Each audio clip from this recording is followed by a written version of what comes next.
Israel और फिलिस्तीन के आतंकी संगठन हमास के बीच चल रही जंग अब और खतरनाक होती जा रही है। इस बीच अब युद्ध अपराध की बातें भी होने लगी हैं। ऐसे में आपको बताते हैं कि क्या इजराइल और हमास की जंग पर युद्ध अपराध के नियम लागू होते क्या हैं ये नियम, ये भी जानिए। आसमान से गिरते बम, जमीन पर चलती गोलियां और इस जंग में पिसते आम लोग, हमेशा यही होता है और इजराइल और हमास की जंग में भी यही हो रहा है। फिलिस्तीन के आतंकी संगठन हमास ने 7 अक्टूबर को इजराइल पर 5000 रॉकेट दागे और फिर जमीन, समंदर और आसमान से इजराइल में घुसपैठ कर दी। सैकड़ों इजरायली नागरिकों को बंधक भी बना लिया। इजराइल पर 50 साल के इतिहास में अब तक का सबसे घातक हमला है। इस बीच इजराइल डिफेंस फोर्स यानी आईडीएफ सोशल मीडिया पर हमलों से जुड़ी तस्वीरें साझा कर रही है। आईडीएफ ने इसे वॉर क्राइम यानी युद्ध अपराध बताया है। दूसरे विश्व युद्ध के बाद कुछ नियम तय किए गए थे और जब इन नियमों के खिलाफ जाकर युद्ध लड़ा जाता है तो उसे वॉर क्राइम माना जाता है। 1939 से 1945 तक दूसरा विश्व युद्ध हुआ। भारी तबाही मची। ऐसी तबाही फिर ना हो इसलिए दुनिया के सारे देशों के नेता 1949 में स्विट्जरलैंड की राजधानी जेनेवा में जुटे। इसे जेनेवा कन्वेंशन कहा जाता है। जेनेवा कन्वेंशन के दौरान युद्ध को लेकर जो नियम बने उसे इंटरनेशनल ह्यूमैनिटेरियन लॉ कहा गया। इसमें कुल 161 नियम हैं। इसे सभी 196 देशों ने मान्यता दी है। इसमें यह भी लिखा है कि कब जंग के दौरान लॉ ऑफ वॉर लागू होगा। अगर कोई लड़ाई एक ही देश के अंदर चल रही है तो ये लागू नहीं होगा, लेकिन जब दो देशों के बीच लड़ाई हो रही है और उसमें हथियारों का इस्तेमाल हो रहा है तो ये कानून लागू होगा। इन नियमों को बनाने का मकसद उन लोगों की रक्षा करना था जो जंग नहीं लड़ते या जंग लड़ने की स्थिति में नहीं होते हैं। ये कानून हमास जैसे आतंकी संगठनों पर भी लागू होता है। अगर इन युद्ध अपराधों के लिए घरेलू कानून के आधार पर आरोप तय नहीं होते हैं तो फिर इंटरनेशनल क्रिमिनल कोर्ट आईसीसी आरोप तय करती है। आईसीसी सभी सदस्य देशों में होने वाले युद्ध अपराधों की जांच करने का आदेश दे सकती है। आईसीसी के प्रोसिक्यूटर ने बताया है कि उसका आदेश मौजूदा संघर्ष में किए गए कथित अपराधों पर भी लागू होता है। अब युद्ध अपराधों को अगर समझना है तो दोनों पहलुओं से समझना होगा और कैसे ये आने वाले दिनों में चिंता का विषय बन सकता है। जितने भी नियम युद्ध अपराधों को लेकर दिए गए हैं उन नियमों में सबसे स्पष्टता इस बात को लेकर है कि जब भी जंग होती है तो जंग में मासूमों की जान जाती है और ये चिंता का विषय है पूरी दुनिया के लिए। मानवता का खून बहता है और यही हुआ पहले इजराइल में और उसके बाद अब वही हो रहा है गजा पट्टी में। पहले यही हुआ इजराइल में और उसके बाद फिर अब यही हो रहा है गजा पट्टी में। गजा पट्टी में एक रिपोर्ट हमने डिटेल में आपको बताई है कि इजराइल ने इसको खाली करने के लिए पर्चे बरसाए हैं।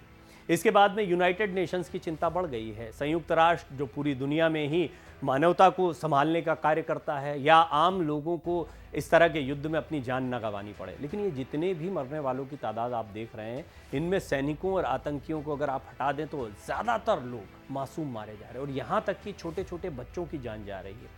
इसीलिए वॉर के ये जो नियम हैं ये बहुत ज़रूरी होते हैं। युद्ध अपराध जो लागू होता है वो इसी बात पर लागू होता है कि जो लड़ नहीं रहे हैं, जिनके पास बंदूकें नहीं हैं, जिनका लड़ाई, मासूमों का युद्ध से क्या लेना देना, उनको अभी ठीक से हमास और इजराइल भी समझ में नहीं आया और उनकी जान जा रही है इस लड़ाई में। ये लड़ाई जो लोग लड़ते हैं उनकी अपनी सोच हो सकती है और वो अपनी विचारधारा को आगे बढ़ाना चाहते हैं, लेकिन ये वॉर आने वाली कई पीढ़ियों, कई नस्लों के भीतर युद्ध को लेकर एक बहुत नफरत भर देता है और आने वाले दिनों में ये किस तरीके से अपराध चलता रहता है। 100 सालों का इतिहास हो गया। फिलिस्तीन इजराइल की लड़ाई आज की नहीं है, 100 सालों का इतिहास हो गया और 50 साल के बाद एक और बड़ा हमला हुआ, यानी 50 साल पहले भी ऐसा ही भीषण युद्ध हो चुका है। अब ये युद्ध इसलिए निर्णायक माना जा रहा है क्योंकि इजराइल बहुत गुस्से में, दुनिया में काफ़ी बदलाव आ चुका है। इजराइल ने अपनी तकनीक, अपने हथियारों को बहुत ज़्यादा मजबूत कर लिया। निश्चित तौर पर जितनी मजबूती इजराइल को मिली है वो मजबूती अब फिलिस्तीन या गजा पट्टी में रहने वाले लोगों के लिए और ज़्यादा घातक हो गई है। एक पूरे शहर को खाली करने की बात ये बताती है कि पूरे शहर पर अब इजराइल कार्रवाई करने जा रहा है। हवाई हमले, ये भी बहुत महत्वपूर्ण चीज़ है। भयानक बमों को, फॉस्फोरस बम के बारे में भी हमने आपको एक रिपोर्ट दिखाई थी। फॉस्फोरस बम एक ऐसा बम होता है जो जहाँ भी गिरता है वहाँ पर ऑक्सीजन के लेवल को कम कर देता है और मासूमों के लिए कितनी बड़ी दिक्कत ये पैदा कर सकता है। इसको भी अभी तक बैन रखा गया है, लेकिन ऐसा आरोप लगाया गया, हालांकि इजराइल की तरफ से इस पर कुछ नहीं कहा गया है, लेकिन ये आरोप लगाया गया कि फॉस्फोरस बम का इस्तेमाल भी इस युद्ध में किया जा रहा है। यानी यदि गजा पट्टी पर पूरी तरह से काबू पाना है, और जब भी बात होती है हमास की तो आप हमास को ऐसा मत मानिए कि सिर्फ एक आतंकी संगठन है। यहाँ पर लोगों की सिंपैथी भी है। ये लड़ाई ज़मीन की लड़ाई चल रही है, ये लड़ाई फिलिस्तीनियों के अपने देश की मांग को लेकर चल रही है। जो गजा पट्टी में रहते हैं, वेस्ट बैंक में रहते हैं, या फिलिस्तीन का जितना भी हिस्सा बचा है, इजराइल के कब्जे के हिस्से को हटाकर देखा जाए तो वो सारा हिस्सा ऐसा हिस्सा है जहाँ के आम लोग भी अपनी ज़मीन को पाने के लिए सिंपैथाइजर की भूमिका में रहते हैं। और हमास में भी लोग कहाँ से आते हैं? यहीं से तो पनपते हैं। ये विचारधारा जो है ये लोगों के भीतर भी है, लेकिन उन लोगों का युद्ध से लेना देना नहीं है। आम लोग कभी भी युद्ध के पक्षधर नहीं हो सकते, क्योंकि वो जानते हैं कि बेवजह उनकी जान जाएगी। अब गजा पट्टी के जिस क्षेत्र पर इजराइल ने हमला किया है, वहाँ की बिजली पानी बंद कर दी गई। ठीक है, आतंकवादी इससे परेशान होंगे, लेकिन सबसे ज़्यादा परेशान कौन होगा? आम लोग होंगे। वो 10 लाख लोग होंगे जिनको एक दिन का अल्टीमेटम दिया गया कि खाली करो। इसका मतलब ये है कि यहाँ पर ज़बरदस्त बमबारी होने वाली है, ज़मीन पर भी बमबारी होने वाली है। ऐसा भी नहीं है कि आम लोग छोड़कर चले जाएंगे और हमास के आतंकी भर रह जाएंगे। वो इनको ढाल की तरह इस्तेमाल करने जा रहे हैं। ये कितनी चिंता का विषय है, आप अंदाज़ा लगा सकते हैं कि किसी भी देश में जब पूरी तरह से एक शक्तिशाली देश हथियारों के साथ में लामबंद होकर युद्ध का ऐलान कर चुका है, दुनिया की बड़ी ताकत अमेरिका उसका समर्थन कर रही है, वहाँ के लोगों का क्या हाल होने वाला है। और इसीलिए युद्ध के ये कानून बहुत ज़रूरी होते हैं। युद्ध के कानूनों का उल्लंघन तो हमास ने कर दिया।